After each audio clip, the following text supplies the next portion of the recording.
கர்த்தருடைய பரிசு நாமத்திற்கு ஸ்தோத்திரம் உண்டாவதாக. இந்த ஜீவா வார்த்தை நிகழ்ச்சியை கேட்டுக்கொண்டிருக்கும் அனைவரையும் கர்த்தருடைய பரிசு நாமத்தினால் வாழ்த்துகிறேன், ஆசீர்வதிக்கிறேன். இந்த சீன தியானத்திற்கு தேவன் கொடுத்த வேத பகுதி அது லேவியர் ஆகமம், அதில் 26ஆம் அதிகாரம் 9ஆம் வசனம். லேவியர் ஆகமம் 26:9.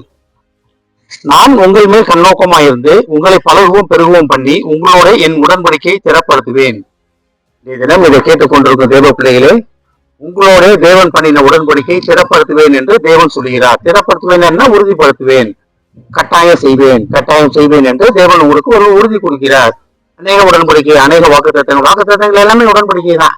நம்மளுக்கு கொடுக்க தீர்க்க தரிசனங்கள் எல்லாமே உடன்படிக்கை தான்.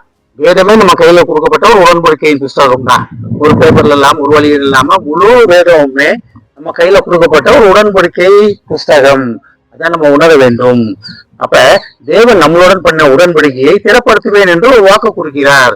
வாக்கு கொடுத்தவர் வாக்கு மாறாதவர் நம்ம நல்லாவே தெரியும். தேவன் என்ன உடன்படிக்கை பண்றாரு நம்மளுக்கு? நம்ம பெருக செய்வேன், நீ ஆசீர்வாதமா இருப்பாய். இதுதான் தேவன் நம்மகிட்ட கொடுக்குற மிகப்பெரிய உடன்படிக்கை. நீ என்னுடையவன், நான் உன்னை பேர் சொல்லி அழைத்தேன், எனது சாயலாக படைக்கப்பட்டவன். அப்ப இதுல என்ன உடன்படிக்கை சொல்லப்படுது பாருங்க. உங்கள் மேல் கண்ணோக்கமாயிருந்து உங்களை பழகவும் பெருகவும் பண்ணி. அப்ப தேவன் உங்க மேல் கண்ணோக்கமா இருக்கிறார், உள்ளங்கையில் வரைந்து வைத்திருக்கிற தேவன். நீங்க எங்க போனாலும் தேவனுடைய கண்கள் உங்களை நோக்கி கொண்டே இருக்கிறது, உங்கள் வழிகளை பார்த்து கொண்டே இருக்கிறது. அப்ப தேவன் உங்க மேல் கண்ணோக்கமா இருப்பேன் அப்படின்றது ஒரு மிகப்பெரிய உடன்படிக்கை. உங்களை பழகவும் பெருகவும் பண்ணுவேன் ஒரு உடன்படிக்கை. பழகவும் பெருகவும் பண்ணுவேன் தான் என்ன? நீங்க ஆசீர்வாதமா இருப்பீங்க, கடன் வாங்காம இருப்பீங்க, கடன் கொடுக்குறவங்களா இருப்பீங்க, கடன் வாங்காம இருப்பீங்க, நல்ல உடல் நல குறைவு வராம நல்ல உடல் நல சுகத்தோடு இருப்பீங்க. ஒரு பலவீனப்பட்டவன் ஒருவனும் இருந்ததில்லை. இஸ்ரவேல் மக்களே, பலவீனப்பட்டவன் ஒருவனும் இருந்ததில்லை அப்படின்னு பாக்குறோம். இஸ்ரவேலை ஆசீர்வதிப்பதே கர்த்தருக்கு பிரியம் என்று பாக்குறோம். இது எல்லாமே தேவன் நம்மளை நோக்கி நம்ம செய்த உடன்படிக்கைகள். நீங்க வருத்தப்பட்டு இருக்கீங்களா? எனக்கு ஒண்ணுமே நடக்கல, எனக்கு ஏன் அப்படி இருக்கு, எனக்கு எப்படி இருக்கு, ஆண்டவரையும் கூட இருந்தா எனக்கு எல்லாமே நல்லா நடக்குமே, எனக்கு ஏன் இந்த மாதிரி இருக்கு, பிள்ளைகள் சரியில்லையே, வேலை சரியில்லையே, பெற்றோர்கள் சரியில்லையே, தொழில் சரியில்லைன்னு பயந்துட்டு இருக்கீங்களா? ஒன்னும் பயப்படாதீங்க. தேவன் உங்களை பழகவும் பெருகவும் பண்ணுவேன் என்று உடன்படிக்கை பண்ணி இருக்கிறார். உங்க பிள்ளைகள் எல்லாம் அவரும் பார்த்துக் கொள்வார். கர்த்தரை ஒப்படைச்சிருங்க. உங்க குடும்ப காரியங்களை கர்த்தருடைய கருத்தில் ஒப்படைச்சிருங்க. உங்களுக்கு என்ன போராட்டமா இருந்தாலும் பரவாயில்ல, சிலுவை வேண்டிகள் தேவனிடத்தில், பிதாவினிடத்தில் ஒப்படைத்து கொடுங்க. இந்த நொடியிலிருந்து அது அவரோட பிரச்சனையா மாறிவிடும். உங்க பிரச்சனை இல்லை, அவரோட காரியங்களாக மாறிவிடும்.